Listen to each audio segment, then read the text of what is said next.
ইলিশ মাছের লেজে হরিণের মাংস। ছোটবেলায় এই কথাটা কে কে শুনেছ?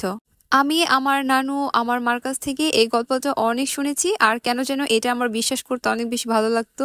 ইভেন এখনো পর্যন্ত এই কথাটা বিশ্বাস করতে আমার অনেক বেশি ভালো লাগে যে ইলিশ মাছের লেজের ভেতর হরিণের মাংস আছে। তোমরা হয়তো প্রায় প্রত্যেকেই ছোটবেলায় এই গল্পটা শুনেছ।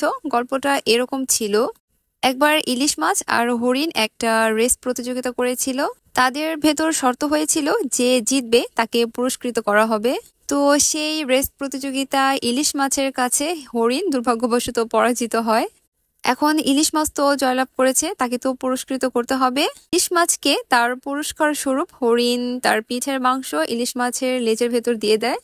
খুবই ইন্টারেস্টিং একটা গল্প, তাই না? এই গল্পটা আমি অনেক অনেকবার শুনেছি, আর এই কথাটা বিশ্বাস করতে আমার অনেক বেশি ভালো লাগে সত্যি।